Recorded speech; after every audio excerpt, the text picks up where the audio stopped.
금옥이 평소보다 일찍 카페 문을 열었습니다. 밤새 잠을 이루지 못한 탓에 얼굴이 창백했지만 마음만큼은 단단히 굳어 있었습니다. 손으로 아직 티가 나지 않는 배를 쓰다듬으며 중얼거렸습니다. 이제 더 이상 미룰 수 없어. 금옥이 떨리는 손으로 규태에게 전화를 걸었습니다. 규태 씨, 지금 카페로 와주세요. 꼭 해야 할 말이 있어요. 전화 너머로 규태의 당황한 목소리가 들렸습니다. 금옥아, 무슨 일이야? 목소리가 이상한데. 와서 얘기해요. 정말 중요한 일이에요. 금옥이 전화를 끊고 깊은 숨을 들이켰습니다. 30분 후 규태가 서둘러 카페에 도착했습니다. 문을 열고 들어서는 규태의 모습이 어제보다 더욱 초라해 보였습니다. 어젯밤 무철과의 일로 잠을 설친 듯 눈가에 다크서클이 짙었습니다. 금옥아. 규태가 금옥에게 다가가려 했지만 금옥은 한 발 뒤로 물러섰습니다. 규태 씨, 앉으세요. 금옥의 진지한 표정에 규태가 긴장했습니다. 평소 온화한 금옥의 모습과는 달랐기 때문입니다. 금옥아, 설마 어제 내가 한 얘기 때문에. 규태 씨. 금옥이 규태의 말을 끊었습니다. 저 임신했어요. 순간 카페 안에 정적이 흘렸습니다. 규태의 눈이 커지며 입이 벌어졌습니다. 뭐라고? 임신했다고 했어요. 금옥이 다시 한번 또렷하게 말했습니다. 규태가 벌떡 일어서며 금옥에게 달려갔습니다. 정말이야? 규태의 얼굴에 기쁨이 가득했습니다. 어제까지의 모든 걱정이 순간 사라진 듯 했습니다. 금옥아, 정말 고마워. 우리가. 기뻐하지 마세요. 금옥의 차가운 목소리에 규태의 웃음이 멈췄습니다. 지금 상황에서 어떻게 기뻐할 수 있어요? 금옥의 눈에서 눈물이 흘렸습니다. 금옥아, 왜 그래? 우리 아이가 생긴 건데. 우리 아이요? 금옥이 쓴웃음을 지었습니다. 이 아이의 아버지가 친구를 배신한 사기꾼이라는 걸 어떻게 받아들여요? 규태의 얼굴이 창백해졌습니다. 금옥아, 그런 식으로 말하지 마. 그럼 어떻게 말해요? 무철 아저씨는 지금도 자신이 왜 가난해졌는지 모르고 있어요. 금옥의 목소리가 점점 커졌습니다. 평생 처음으로 이렇게 화를 내는 모습이었습니다. 어제 규태 씨한테서 들은 모든 진실이 아직도 충격이에요. 금옥이 의자에 주저앉으며 말했습니다. 대운 빌딩의 진짜 소유주였던 것, 무철 아저씨를 속여서 건물을 가로챈 것, 복권 당첨금까지 알면서도 침묵한 것. 규태가 할 말을 잃었습니다. 금옥의 입에서 나오는 말들이 모두 사실이었기 때문입니다. 금옥아, 내가 설명할게. 설명은 됐어요. 이제 행동하세요. 금옥이 단호하게 말했습니다. 행동? 당장 무철 아저씨께 가서 무릎 꿇고 용서를 빌어요. 금옥의 말에 규태가 망설였습니다. 하지만 무철이는 이미 나를. 그게 아니면 이 아이는. 저는. 금옥이 말을 잇지 못하고 흐느끼기 시작했습니다. 임신 초기의 불안정한 감정 상태가 더해져 눈물이 멈추지 않았습니다. 규태가 급히 금옥을 달래려 했습니다. 금옥아, 울지 마. 몸에 안 좋아. 만지지 마세요. 금옥이 규태의 손을 거세게 뿌리쳤습니다. 이 상황에서 어떻게 아이를 키워요? 아이가 커서 아빠가 어떤 사람인지 알게 되면 어떡해요? 금옥의 절규에 규태의 가슴이 찢어질 것 같았습니다. 금옥아. 규태 씨, 저는 정직한 사람과 살고 싶어요. 우리 아이도 정직한 아빠를 가질 자격이 있어요. 금옥이 배를 쓰다듬으며 말했습니다. 그러니까 제발 무철 아저씨께 진실을 말하고 용서를 구하세요. 규태가 고개를 숙였습니다. 금옥의 말이 모두 옳다는 것을 알고 있었습니다. 알겠어, 금옥아. 내가 무철이한테 가서 모든 걸 털어놓을게. 정말이요? 금옥의 눈에 희망이 떠올랐습니다. 응. 더 이상 숨길 수 없어. 우리 아이를 위해서라도. 규태가 금옥의 손을 조심스럽게 잡았습니다. 이번에는 금옥이 뿌리치지 않았습니다. 금옥아, 미안해. 정말 미안해. 앞으로는 거짓말하지 마세요. 약속해요. 약속할게. 우리 아이한테 부끄럽지 않은 아빠가 될게. 두 사람이 서로를 바라보며 새로운 다짐을 했습니다. 하지만 규태의 마음 한편에는 여전히 두려움이 있었습니다. 과연 무철이 자신을 용서해줄까? 42년 우정을 되돌릴 수 있을까? 카페 민들레. 규태가 무철을 만나러 간 후 금옥이 혼자 카페 정리를 하고 있었습니다. 하지만 계속되는 스트레스와 임신 초기의 불안정한 몸 상태가 한계에 다다르고 있었습니다. 어지러워. 금옥이 갑자기 현기증을 느끼며 카운터에 손을 짚었습니다. 얼굴이 창백해지며 식은땀이 흘렸습니다. 아가야. 괜찮을 거야. 금옥이 배를 쓰다듬으며 자신을 달래려 했습니다. 하지만 몸의 신호는 점점 더 위험해졌습니다. 금옥이 그만 의식을 잃으며 바닥에 쓰러졌습니다. 컵들이 바닥에 떨어지며 깨지는 소리가 카페 안에 울렸습니다. 대운빌딩 앞 마이너스 같은 시각. 무철이 대운빌딩 앞에서 규태를 기다리고 있었습니다. 금옥에게서 온 연락으로 이곳에서 만나기로 했기 때문입니다. 하지만 약속 시간이 지나도 규태는 나타나지 않았습니다. 이상하네.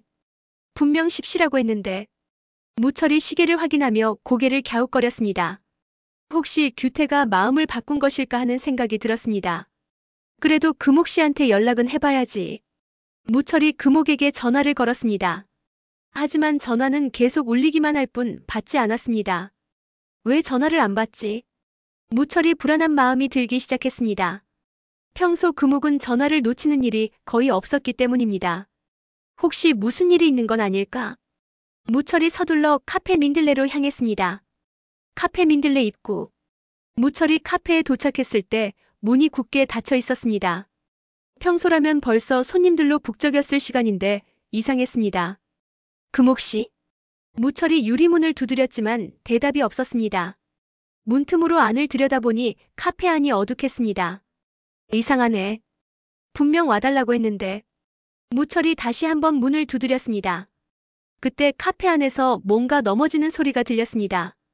쿵. 무철의 표정이 급변했습니다. 금옥 씨. 금옥 씨. 무철이 문을 세게 두드리며 소리쳤습니다. 하지만 여전히 대답이 없었습니다. 안에서 희미한 신음소리만 들릴 뿐이었습니다. 이거 큰일 났네. 무철이 급하게 주변을 둘러봤습니다. 카페 뒤편에 비상용 열쇠가 숨겨져 있다는 것이 생각났습니다. 예전에 금옥이 말해준 적이 있었습니다. 무철이 서둘러 카페 뒤편으로 돌아가 화분 밑을 뒤졌습니다. 있다. 작은 열쇠를 발견한 무철이 급히 앞문으로 달려가 문을 열었습니다. 카페 내부. 문을 열고 들어선 무철이 깜짝 놀랐습니다. 금옥이 카운터 앞 바닥에 쓰러져 있었습니다. 얼굴이 창백하고 의식이 희미한 상태였습니다. 주변에는 깨진 컵들이 흩어져 있었습니다. 금옥 씨, 정신 차려요. 무철이 급히 금옥에게 달려가 무릎을 꿇었습니다. 금옥의 이마에 손을 대보니 식은땀이 흘리고 있었습니다. 금옥 씨 들려요? 금옥이 천천히 눈을 떴습니다. 하지만 초점이 흐릿했습니다. 무철. 아저씨. 네, 저예요. 괜찮아요? 아가가. 금옥이 배를 움켜쥐며 신음했습니다. 무철이 순간 깨달았습니다. 금옥이 임신했다는 것을. 금옥 씨 임신하신 거예요? 금옥이 고개를 끄덕였습니다. 몇 주 됐어요? 8주 정도. 금옥의 목소리가 가늘게 떨렸습니다. 무철의 머릿속이 복잡해졌습니다. 금옥과 규태의 아이. 하지만 지금은 그런 걸 생각할 때가 아니었습니다. 금옥 씨, 지금 병원에 가야겠어요. 무철이 급히 금옥을 일으키려 했습니다. 괜찮아요. 잠깐만 쉬면. 안 돼요. 임신 초기에 이러면 위험해요. 무철이 단호하게 말했습니다. 과거 미자가 임신했을 때를 떠올렸습니다. 임신 초기의 스트레스가 얼마나 위험한지 알고 있었습니다. 규태는 어디 있어요? 모르겠어요. 아까 나갔는데. 금옥이 힘없이 대답했습니다. 무철이 금옥을 조심스럽게 업었습니다. 아저씨. 무거워요. 괜찮아요. 조금만 참아요. 무철이 금옥을 업고 서둘러 카페 밖으로 나갔습니다. 다행히 택시가 지나가고 있었습니다. 택시. 무철이 한 손을 들어 택시를 세웠습니다. 택시 안. 기사님, 제일 가까운 종합병원으로 빨리 가주세요. 무철이 급하게 말했습니다. 택시기사가 백미러로 금옥의 상태를 확인했습니다. 임산부인가요? 네, 응급 상황이에요. 알겠습니다. 빨리 갈게요. 택시가 속도를 내기 시작했습니다. 무철이 금옥의 손을 잡아주며 위로했습니다. 금옥 씨, 괜찮을 거예요. 곧 병원 도착해요. 아저씨, 죄송해요. 왜 죄송해요? 당연한 거죠. 규태 씨가 아저씨한테 너무 미안해해요. 금옥이 힘겹게 말했습니다. 지금은 그런 얘기하지 마세요. 몸이 중요해요. 하지만 금옥은 계속 말을 이었습니다. 아저씨, 규태 씨를 용서해 주세요. 금옥 씨, 우리 아이 때문에라도. 금옥의 목소리가 점점 약해졌습니다. 무철의 마음이 복잡해졌습니다. 규태에 대한 분노와 곧 태어날 아이에 대한 책임감이 뒤섞였습니다. 금옥 씨, 지금은 생각하지 마세요. 아이가 중요해요. 서울대학교 병원 응급실. 택시가 병원에 도착하자 무철이 급히 금옥을 업고 응급실로 뛰어갔습니다. 간호사님, 응급환자예요. 간호사가 급히 휠체어를 가져왔습니다. 임산부인가요? 네, 8주 됐는데 갑자기 쓰러졌어요. 보호자세요? 무철이 잠시 망설였습니다. 아닙니다. 지인이에요. 그럼 보호자 연락처를. 지금 연락이 안 되는 상황이에요. 일단 응급처치 먼저 해주세요. 간호사가 금옥을 진료실로 옮겼습니다. 무철은 밖에서 불안하게 기다렸습니다. 응급실 대기실. 무철이 의자에 앉아 규태에게 전화를 걸었습니다. 하지만 규태는 전화를 받지 않았습니다. 이놈이 왜 전화를 안 받아? 무철이 짜증스러워했습니다. 아무리 사이가 틀어졌어도 금옥의 응급 상황인데 연락이 안 되다니.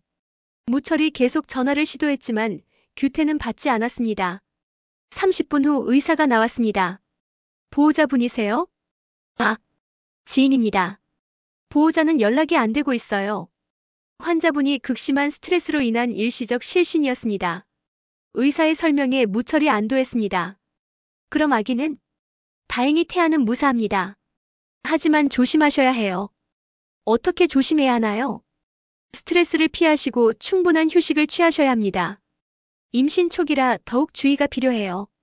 의사의 말에 무철이 고개를 끄덕였습니다. 지금 환자분 상태는 어떤가요? 안정을 찾았습니다. 잠시 후 의식을 회복하실 거예요. 병실. 금옥이 천천히 눈을 떴습니다. 침대 옆에 무철이 앉아 있었습니다. 아저씨, 깨어나셨군요. 기분 어때요? 아기는 괜찮아요? 금옥의 첫 번째 걱정은 뱃속의 아이였습니다. 네, 다행히 무사해요. 의사 선생님이 조심하라고 하셨어요. 다행이다. 금옥이 안도의 한숨을 쉬었습니다. 금옥 씨, 규태는 어디 갔어요? 전화도 안 받고. 무철의 질문에 금옥이 당황했습니다. 그게 혹시 쟤 때문에 피하는 건가요? 무철의 직접적인 질문에 금옥이 할 말을 잃었습니다. 사실 규태는 무철을 만날 용기가 없어서 도망친 것이었습니다.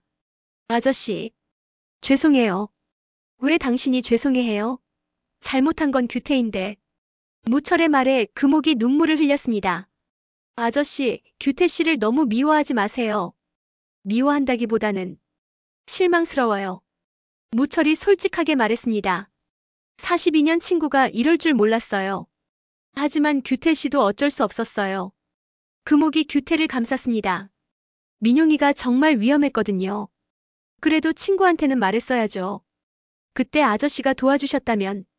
금옥의 말에 무철이 할 말을 잃었습니다. 과거를 되돌아보니 자신도 잘못이 있었습니다.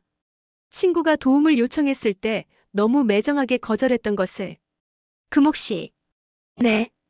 규태가 정말 반성하고 있나요? 무철의 질문에 금옥이 고개를 끄덕였습니다. 매일 괴로워해요. 아저씨께 어떻게 사과드릴지. 그럼 왜 피해 다녀요? 용기가 없어서요. 아저씨가 너무 화나셨을까 봐서. 금옥의 말에 무철이 생각에 잠겼습니다. 어제 자신이 규태에게 너무 화를 냈던 것 같았습니다. 규태의 입장에서는 다가가기 어려웠을 것입니다. 금옥 씨, 규태한테 전해주세요. 네. 내일 오후 2시에 대운빌딩에서 만나자고. 마지막으로 이야기하고 싶다고. 무철의 말에 금옥의 얼굴에 희망이 떠올랐습니다. 정말이요? 용서해 주시는 거예요? 일단 이야기부터 해보자고 해요. 무철이 애매하게 대답했습니다. 아직 완전히 용서한 것은 아니었지만 금옥의 임신 소식과 오늘 일로 마음이 조금 누그러진 것은 사실이었습니다. 김대식 집 거실. 김대식이 신문을 읽으며 아침 커피를 마시고 있었습니다. 하지만 신문 글자가 머릿속에 들어오지 않았습니다. 어젯밤부터 무철 생각에 잠을 이루지 못했기 때문입니다. 무철이가 정말 힘들어하고 있을 텐데. 김대식이 신문을 내려놓으며 한숨을 쉬었습니다. 그때 부엌에서 설거지를 하던 해숙이 나왔습니다. 앞치마를 두르고 있는 해숙의 표정이 평소와 달리 단호해 보였습니다. 김대식아, 우리 이야기 좀 해야겠어. 해숙의 목소리에는 결연한 의지가 담겨 있었습니다. 무슨 이야기? 김대식이 신문을 완전히 접으며 물었습니다. 무철이 빚 갚아주겠다는 그 얘기 말이야. 해숙이 대식 맞은편에 앉으며 진지한 표정을 지었습니다. 대식의 표정이 굳어졌습니다. 해숙아, 우리 어제도 이 얘기했잖아. 어제는 제대로 안 끝났잖아. 석진이 일로 흐지부지 됐고. 해숙이 어제 미완성된 대화를 이어가려 했습니다. 해숙아, 친구가 힘들어하는데 도와주는 게 당연하지 않아? 대식이 먼저 자신의 입장을 밝혔습니다. 당연해. 우리 돈으로. 해숙의 목소리가 날카로워졌습니다. 우리 돈이긴 하지만. 대식이 말끝을 흐렸습니다. 사실 복권은 무철의 돈으로 산 것이라는 생각이 계속 머릿속에 맴돌았기 때문입니다. 하지만 뭐야? 또 그 복권 얘기하려고. 해숙이 대식의 속내를 꿰뚫어 봤습니다. 복권은 우리가 산 거라고 몇 번을 말해야 해. 그래도 돈은 무철이 돈이었잖아. 그래도 복권을 산 건 우리야. 당첨된 것도 우리고. 두 사람이 같은 주제로 계속 맴돌며 입씨름을 벌였습니다. 해수가 양심이 있어야지. 대식이 답답해했습니다. 양심? 그럼 우리 가족은 생각 안 해? 해숙이 목소리를 높였습니다. 거실에 있던 아진이 고개를 내밀었다가 부모의 험악한 분위기를 느끼고 다시 방으로 들어갔습니다. 가족 생각한다고 친구를 버려야 해? 버리는 게 아니야. 우리도 이제 우리 살 길 찾는 거지. 해숙의 말에 대식이 실망했습니다. 복권에 당첨된 후로 해숙이 점점 변해가는 모습이 안타까웠습니다. 해숙아, 너 정말 많이 변했구나. 변한 게 아니야. 현실을 받아들이는 거야. 현실이라. 대식이 쓸쓸하게 웃었습니다. 대식아, 솔직히 말해봐. 해숙이 대식을 똑바로 바라보며 말했습니다. 우리가 이제 부자가 됐는데 왜 자꾸 가난한 무철이한테 신경 써야 해? 해숙의 직설적인 말에 대식이 충격을 받았습니다. 부자가 되면 친구도 버려야 하는 거야? 버리는 게 아니라 거리를 두는 거지. 거리를 둔다고? 그래. 이제 우리 수준에 맞는 사람들과 어울려야 해. 해숙의 말에 대식이 어이없어 했습니다. 수준? 무철이는 우리 수준이 안 된다는 거야? 지금은 그렇지. 해숙이 단호하게 말했습니다. 대식이 해숙을 바라보며 한숨을 쉬었습니다. 해숙아, 내가 이렇게 변할 줄 몰랐어. 나는 변한 게 아니야. 현실적으로 된 거야. 현실적. 대식이 고개를 저었습니다. 그때 해숙이 더욱 직접적으로 본심을 드러냈습니다. 대식아, 정말 솔직히 말할게. 뭐? 우리 석진이 서우랑 사귀는 것도 반대야. 해숙의 폭탄 선언에 대식이 깜짝 놀랐습니다. 석진이 연애까지 반대한다고? 그래. 이제 우리는 미자네와 격이 안 맞아. 격이 안 맞는다고? 해수가 그런 말하는 거야? 대식의 목소리가 크게 울렸습니다. 현실을 봐야지. 이제 우리는 서운해보다 훨씬 잘 살게 됐어. 해숙의 말에 대식이 어이없다는 표정을 지었습니다. 해수가 돈이 생긴다고 사람이 이렇게 변해도 되는 거야? 변한 게 아니야. 제자리를 찾은 거야. 제자리? 우리가 원래 있어야 할 자리. 해숙의 말에 대식이 실망을 감추지 못했습니다. 그럼 나는 무철이 도와줄 거야. 대식이 결심을 밝혔습니다. 뭐라고? 해숙이 벌떡 일어났습니다. 무철이는 내 친구야. 친구가 힘들 때 도와주는 게 당연해. 당신 정신이야? 해숙이 화를 냈습니다. 내 정신은 멀쩡해. 오히려 너야말로. 나야말로 뭐? 돈 때문에 정신이 나간 것 같아. 대식의 말에 해숙이 화가 머리끝까지 올랐습니다. 뭐라고? 내가 정신이 나갔다고? 그렇게 보여. 김대식, 당신. 해숙이 대식을 손가락으로 가리키며 화를 냈습니다. 그럼 당신이 무철이한테 가서 살아. 그럴까? 대식이 일어서며 말했습니다. 정말 갈 거야? 갈 수도 있지. 이런 집에서는 못 살겠어. 대식이 방으로 향했습니다. 해숙이 대식의 뒤를 따라갔습니다. 김대식, 지금 진짜야? 진짜야. 나는 친구를 버릴 수 없어. 대식이 옷장에서 옷을 꺼내기 시작했습니다. 해숙이 당황했습니다. 정말 대식이 집을 나갈 줄 몰랐기 때문입니다. 대식아, 그러지 마. 해숙의 목소리가 조금 누그러졌습니다. 해숙아, 나는 돈보다 중요한 게 있다고 생각해. 뭐가 돈보다 중요해? 우정, 사랑, 의리.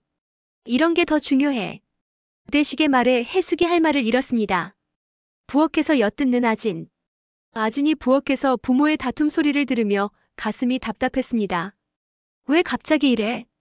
아진이 속상해했습니다. 복권에 당첨된 후로 집안 분위기가 이상해졌습니다.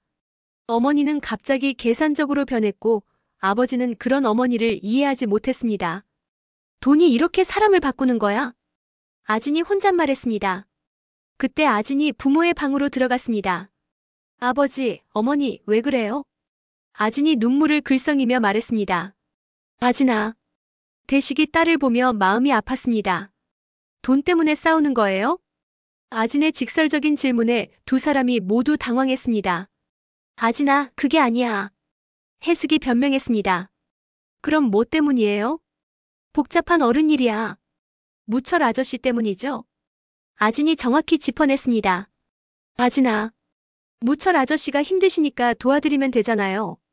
아진의 순수한 말에 해숙이 할 말을 잃었습니다. 우리가 돈이 있으면 나눠주는 게 맞잖아요. 아진아, 그게 그렇게 간단한 일이 아니야. 해숙이 설명하려 했습니다.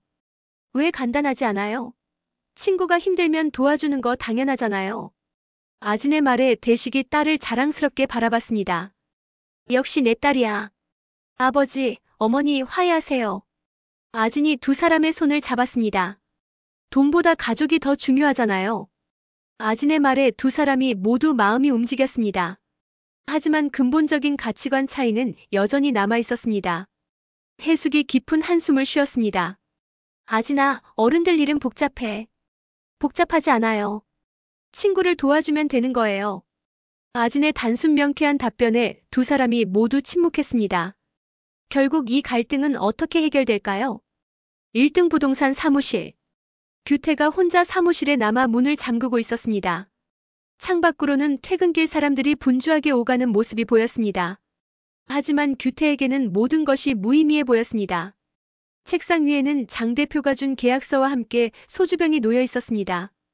200억. 규태가 계약서를 바라보며 중얼거렸습니다. 평생 만져보지 못할 큰 돈이었습니다. 하지만 기쁘지 않았습니다. 오히려 마음이 더욱 무거워질 뿐이었습니다. 규태가 소주병을 따서 종이컵에 따랐습니다. 원샷으로 들이켠 후 얼굴을 찡그렸습니다. 쓰다. 소주의 쓴맛이 그의 현재 심정과 닮아 있었습니다. 규태가 두 번째 잔을 따르며 오늘 아침 일들을 떠올렸습니다. 금옥의 임신 고백 그리고 무철에게 진실을 말하라는 간청. 금옥아 미안해. 규태가 혼잣말했습니다. 금옥이 쓰러진 것도 모르고 도망치듯 사무실로 온 자신이 한심했습니다. 휴대폰을 보니 무철의 부재중 전화가 15통이나 쌓여 있었습니다. 하지만 받을 용기가 없었습니다. 무철아. 미안해. 규태가 다시 소주를 들이켰습니다. 소주가 목구멍을 타고 내려가며 가슴이 화끈거렸습니다. 과거 회상 천하고등학교 시절. 소주의 취기가 오르자 규태의 머릿속에 과거가 떠올랐습니다. 고등학교 3학년 교실, 무철과 대식이 함께 앉아있던 모습이었습니다. 야, 규태야. 우리 죽는 날까지 친구하자. 18살 무철이 환하게 웃으며 말했던 그때가 생생했습니다. 그래. 천하고 삼총사는 영원해. 대식도 주먹을 불끈 쥐며 외쳤습니다. 약속이야. 누가 배신하면 천벌 받는다. 세 사람이 손을 맞잡고 맹세했던 그 순간.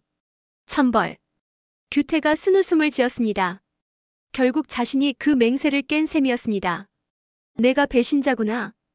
규태의 목소리에 절망이 가득했습니다. 규태가 첫 번째 소주병을 비우고 서랍에서 두 번째 병을 꺼냈습니다. 평소에는 술을 거의 마시지 않는 규태였지만 오늘만큼은 취하고 싶었습니다. 현실을 잊고 싶었습니다. 내가 뭘 한 거지? 정말 뭘 한 거야? 규태가 책상에 엎드리며 중얼거렸습니다. 민용이를 살리려고 한 일이었지만 그 과정에서 가장 소중한 친구를 잃었습니다. 민용아, 아빠가 너를 살리려고 한 일인데. 규태의 눈에서 눈물이 흘렸습니다. 아들을 살리고 싶었던 아버지의 마음은 진짜였습니다. 하지만 그 방법이 틀렸다는 것을 이제야 깨달았습니다. 금옥과 뱃속 아이에 대한 걱정. 금옥아, 우리 아이. 규태가 배를 쓰다듬는 금옥의 모습을 떠올렸습니다. 오늘 아침 금옥이 한 말들이 계속 맴돌았습니다. 이 아이의 아버지가 친구를 배신한 사기꾼이라는 걸 어떻게 받아들여요? 아이가 커서 아빠가 어떤 사람인지 알게 되면 어떡해요? 금옥의 말이 가슴에 비수처럼 박혔습니다. 내가 정말 사기꾼인가? 규태가 자문했습니다. 민용이를 살리기 위해서였지만 결과적으로는 친구를 속인 것이 맞았습니다. 아이한테 어떻게 설명하지? 규태가 머리를 감싸 안았습니다. 아직 태어나지도 않은 아이를 생각하니 더욱 괴로웠습니다. 어느새 규태는 세 번째 소주병을 열고 있었습니다. 얼굴이 빨갛게 달아오르고 말도 어눌해졌습니다. 무철아. 미안해. 정말 미안해. 규태가 허공을 향해 중얼거렸습니다. 마치 무철이 앞에 있는 것처럼 말하고 있었습니다. 나도 어쩔 수 없었어. 민용이가 죽을 뻔했어. 규태의 목소리가 점점 커졌습니다. 사무실에 혼자 있음에도 불구하고 마치 누군가와 대화하는 것 같았습니다. 42년 우정에 대한 회한.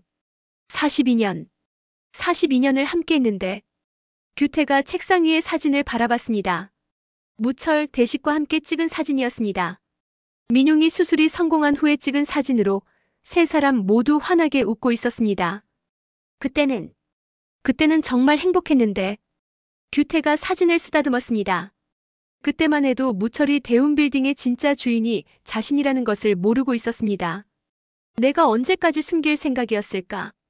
규태가 자책했습니다. 사실 명확한 계획은 없었습니다. 그냥 하루하루 넘기면 될 줄 알았는데 결국 들통이 나고 말았습니다. 장 대표에 대한 의심. 술이 취하면서 규태의 머릿속이 조금 더 또렷해졌습니다. 장 대표. 왜 이렇게 급하게 재촉하지? 규태가 계약서를 다시 살펴봤습니다. 200억. 너무 많아. 시세보다 50억이나 높은 가격이었습니다. 아무리 생각해도 이상했습니다. 혹시 뭔가 속셈이 있는 건 아닐까? 규태의 직감이 경고를 보냈습니다. 하지만 술에 취한 상태라 명확하게 판단하기 어려웠습니다. 이제 나는 혼자구나. 규태가 혼잣말했습니다. 무철과의 우정은 끝났고 대식도 언젠가는 알게 될 것입니다. 그러면 천하고 삼총사도 완전히 끝나는 것입니다. 금옥이도 나를 실망스러워하고. 규태가 울먹였습니다. 가장 사랑하는 사람마저 자신을 원망하고 있었습니다. 내가 뭘 위해 살아야 하지? 규태의 목소리에 절망이 가득했습니다. 돈을 벌기 위해 시작한 일이 모든 것을 망쳐버렸습니다. 그때 휴대폰이 울렸습니다. 금옥에게서 온 문자였습니다. 규태 씨, 무철 아저씨가 내일 오후 2시에 대운빌딩에서 만나자고 하세요. 마지막으로 이야기하고 싶다고 하시네요. 규태가 문자를 읽고 깜짝 놀랐습니다. 무철이 먼저 만나자고 했다는 것이 믿어지지 않았습니다. 무철이가 나를 만나겠다고? 규태의 눈에 희망이 떠올랐습니다. 혹시 무철이 자신을 용서해 주려는 것일까? 아니면 마지막으로 완전히 정리하려는 것일까? 규태가 네 번째 잔을 따르며 마지막 고민을 했습니다. 내일 무철이를 만나면 뭐라고 하지? 규태가 고민했습니다. 솔직하게 모든 걸 털어놓을 용기가 있을까? 아니면 또다시 변명만 늘어놓을까? 아니야. 이제 끝내야 해. 규태가 비틀거리며 일어났습니다. 소주 3병을 마신 상태라 제대로 걸을 수도 없었습니다. 계약서는 책상 위에 그대로 놔둔 채였습니다. 서명하지 못한 채로. 무철아. 미안해. 규태가 중얼거리며 사무실 문을 열었습니다. 건물 입구를 나서자 찬바람이 얼굴을 때렸습니다. 하지만 술기운 때문에 추위를 느끼지 못했습니다. 어디로 가야 하지? 규태가 방향 감각을 잃고 거리를 헤맸습니다. 집으로 가자니 금옥을 볼 면목이 없었고 사무실에 있자니 답답했습니다. 결국 규태는 목적 없이 거리를 걷기 시작했습니다. 술에 취한 채로 절망에 빠진 채로 규태가 비틀거리며 횡단보도 앞에 섰습니다. 신호등이 빨간불이었지만 제대로 보이지 않았습니다. 술에 완전히 취한 상태였습니다. 거리에 네온사인들이 흐릿하게 번져 보였고 지나가는 사람들의 말소리도 멀게 들렸습니다. 묻혀라. 내가 정말 잘못했어. 규태가 허공을 향해 중얼거렸습니다. 주변 사람들이 이상하게 바라봤지만 신경 쓰지 않았습니다. 같은 시각 무철의 차 안. 무철이 금옥을 병원에서 집까지 데려다주고 나오는 길이었습니다. 금옥은 무철에게 규태 씨 말고는 연락하지 말아달라고 부탁했지만 무철은 여전히 규태가 걱정되었습니다. 규태가 어디서 뭘 하고 있을까? 무철이 운전하면서 생각했습니다. 아무리 사이가 틀어졌어도 금옥의 응급 상황에 연락이 안 되는 것은 이상했습니다. 무철이 다시 한번 규태에게 전화를 걸었습니다. 하지만 여전히 받지 않았습니다. 이놈이 정말. 무철이 답답해하며 차를 몰고 있었습니다. 그때 멀리서 비틀거리며 걷는 사람이 보였습니다. 규태가 신호등을 보지 않고 차도로 걸어 들어갔습니다. 빨간불이었지만 술에 취해 판단력을 잃은 상태였습니다. 내 인생도 이제 끝이야. 규태가 자포자기한 마음으로 중얼거렸습니다. 그때 큰 트럭이 빠른 속도로 다가오고 있었습니다. 트럭 기사는 급하게 브레이크를 밟았지만 거리가 너무 가까웠습니다. 끼익! 타이어가 아스팔트를 긁는 소리가 요란하게 울렸습니다. 무철이 멀리서 그 모습을 발견했습니다. 저 사람이 규태야. 무철이 깜짝 놀라며 급히 차를 세웠습니다. 규태가 완전히 의식을 잃은 채 휘청거리며 트럭 앞으로 걸어가고 있었습니다. 규태야. 위험해.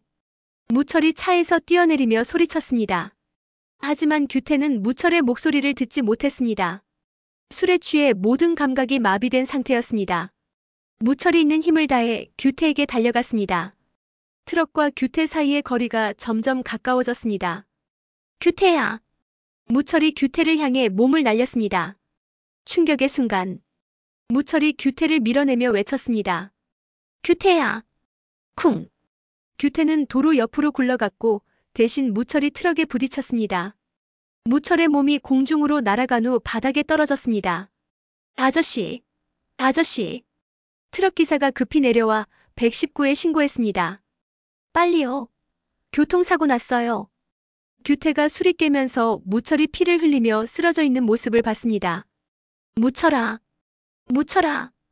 규태가 무철에게 기어가며 흔들었습니다. 야, 정신 차려. 너 죽으면 안 돼. 내가 할 말이 있어. 무철이 희미한 의식 속에서 규태를 봤습니다. 얼굴에 피가 흘러내리고 있었지만 여전히 규태를 걱정하는 눈빛이었습니다. 규태야. 다행이다. 내가 무사해서. 무철아, 미안해. 정말 미안해. 나 때문에. 규태의 목소리가 떨렸습니다. 순간 술이 완전히 깨면서 상황이 명확하게 보였습니다. 자신을 구하려다 무철이 다친 것이었습니다. 뭐가? 미안해. 친구잖아. 무철이 말을 끝내지 못하고 의식을 잃었습니다. 무철아. 무철아. 규태가 무철을 흔들며 울부짖었습니다. 구급차 사이렌 소리가 점점 가까워졌습니다. 병원 응급실. 무철이 응급실로 실려 들어가고 규태는 의료진들이 무철을 치료하는 모습을 멍하니 바라봤습니다. 손에는 무철의 피가 묻어 있었습니다. 보호자이신가요? 간호사가 물었습니다. 네. 친구입니다. 규태의 목소리가 떨렸습니다. 간호사가 서류를 건네지만 규태의 손은 떨려서 글씨를 쓸 수 없었습니다. 환자분 가족에게 연락하셔야겠어요. 네. 알겠습니다. 규태가 떨리는 손으로 미자에게 전화를 걸었습니다. 미자님, 저 규태예요. 무철이가 사고를 당했어요. 전화 너머로 미자의 비명소리가 들렸습니다. 뭐라고? 무철이가? 병원으로 와주세요. 서울대학교 병원 응급실이에요. 지금 갈게요. 미자가 급하게 전화를 끊었습니다. 한무철 집 -밤 11시 30분. 미자가 급히 옷을 차려입으며 아이들을 깨웠습니다. 태아야, 서우야. 일어나. 아빠가 사고 났어. 태아와 서우가 잠에서 깨어나 상황을 파악하지 못했습니다. 엄마, 무슨 일이에요? 서우가 놀란 목소리로 물었습니다. 아빠가 또 사고를 당했어. 미자의 목소리가 떨렸습니다. 기억을 잃고 돌아온 무철이 이제 막 가족들과 관계를 회복해가고 있던 참이었는데 또다시 사고라니. 엄마, 진정하세요. 빨리 병원 가요. 태아가 엄마를 달래며 말했습니다. 김대식 집. 김대식도 규태로부터 연락을 받고 급히 병원으로 향했습니다. 해숙은 아까 말다툼 때문에 어색했지만 무철의 사고 소식에는 걱정을 감출 수 없었습니다. 여보, 같이 가요. 해숙이 조심스럽게 말했습니다. 아니야, 집에 있어. 애들 봐야지. 그래도. 됐어. 나 혼자 가면 돼. 대식이 차키를 들고 나갔습니다. 아직 아내와의 갈등이 완전히 해결되지 않은 상태였습니다. 병원 응급실 대기실 마이너스 자정. 미자와 아이들, 대식, 규태가 모두 모였습니다. 규태는 여전히 술 냄새를 풍기며 고개를 숙이고 앉아 있었습니다. 옷에는 무철의 피가 묻어 있고 얼굴은 창백했습니다. 규태 씨, 도대체 어떻게 된 일이에요? 미자가 다그치듯 물었습니다. 목소리에는 분노와 걱정이 뒤섞여 있었습니다. 제가 술을 마시고 길을 건드는데 무철이가 저를 구하려고. 규태가 말을 잇지 못했습니다. 죄책감이 몰려왔습니다. 무철을 속인 것도 모자라 이제는 무철이 자신 때문에 다시 다쳤습니다. 또 술이에요? 어른이 왜 이렇게 정신없이 살아요? 태아가 화를 냈습니다. 평소 온순한 태아가 이렇게 화를 내는 모습을 본 적이 없었습니다. 태아야, 조용히 해. 미자가 아들을 진정시켰습니다. 엄마, 아빠가 왜 자꾸 이런 일을 당해야 해요? 서우가 눈물을 흘리며 말했습니다. 기억을 잃고 돌아온 아버지가 이제 막 가족과 가까워지고 있던 참이었는데. 서우야, 울지 마. 아빠는 강한 사람이야. 미자가 딸을 안아주며 위로했습니다. 하지만 미자 자신도 불안했습니다. 무철이 또다시 기억을 잃으면 어떻게 할까? 아니면 더 심각한 상처를 입으면 어떻게 할까? 1시간 후 의사가 대기실로 나왔습니다. 모든 사람이 벌떡 일어났습니다. 보호자분이세요? 의사가 미자를 보며 물었습니다. 네, 저예요. 환자 상태는 어떤가요? 미자가 간절한 목소리로 물었습니다. 다행히 생명에는 지장이 없습니다. 의사의 첫마디에 모든 사람이 안도했습니다. 하지만 뇌진탕이 있어서 며칠 더 지켜봐야 할 것 같습니다. 그럼 기억은요? 겨우 조금씩 기억을 찾고 있었는데. 미자의 목소리에 걱정이 가득했습니다. 무철이 다시 기억을 잃을까봐 두려웠습니다. 그 부분은 좀 더 지켜봐야겠습니다. 의사의 애매한 대답에 가족들의 얼굴이 어두워졌습니다. 언제쯤 깨어날까요? 대식이 물었습니다. 빠르면 내일, 늦어도 며칠 안에는 의식을 회복하실 겁니다. 면회는 언제부터 가능한가요? 내일 낮부터 가능합니다. 하지만 한 번에 한두 명씩만 들어가시고 너무 오래 있지는 마세요. 의사가 설명을 마치고 들어갔습니다. 가족들이 모두 집에 간 후 규태 혼자 무철의 병실 앞에 서 있었습니다. 의식을 잃은 무철의 모습을 유리창 너머로 바라봤습니다. 머리에 붕대를 감고 누워있는 무철이 너무나 초라해 보였습니다. 무철아, 미안해. 규태가 주머니에서 핸드폰을 꺼내 금옥에게 메시지를 보냈습니다. 금옥아, 무철이가 나 때문에 다시 사고를 당했어. 이제 정말 모든 걸 말할게. 더는 숨길 수 없어. 금옥이 즉시 답장을 보냈습니다. 무철 아저씨 괜찮으세요? 저도 병원에 갈게요. 아니야. 넌 몸조리해. 병원비며 모든 건 내가 책임질게. 그리고 우리 아이한테 부끄럽지 않은 아빠가 될게. 규태가 무철의 병실 문을 조용히 열고 들어갔습니다. 의식을 잃은 무철의 손을 잡았습니다. 무철아, 깨어나면 내가 모든 걸 말할게. 규태의 목소리가 떨렸습니다. 대운빌딩 일도 복권 일도 다 말할 테니까 깨어나. 규태의 눈에서 눈물이 떨어졌습니다. 40년 친구를 이렇게 배신한 내가 정말 짐승이야. 내가 날 용서 안 해도 돼. 그냥 깨어나기만 해. 규태가 무철의 손을 꽉 잡았습니다. 무철의 손이 따뜻했습니다. 살아있다는 증거였습니다. 카페 민들레. 금옥이 잠을 이루지 못하고 카페에 나와 있었습니다. 배를 쓰다듬으며 혼자 중얼거렸습니다. 얘야, 아빠가 잘못을 했어. 하지만 이제라도 바로잡을 거야. 금옥의 목소리에 결의가 담겨 있었습니다. 너를 부끄럽지 않게 키울 거야. 창밖으로 대운 빌딩이 보였습니다. 모든 갈등의 시작점이 된 그 건물을. 내일이면 모든 게 정리될 거야. 금옥이 배를 쓰다듬으며 다짐했습니다. 김대식 집. 대식이 거실 소파에 앉아 복잡한 심경으로 창밖을 바라봤습니다. 해숙이 조용히 내려와 옆에 앉았습니다. 여보, 무철 씨 괜찮대요? 응, 다행히 생명에는 지장 없대. 다행이네요. 둘은 잠시 침묵했습니다. 여보, 아까 제가 너무했어요. 해숙이 먼저 사과했습니다. 무철 씨가 힘들어하는데. 아니야, 나도 너무 감정적이었어. 대식이 해숙의 손을 잡았습니다. 그래도 친구잖아요.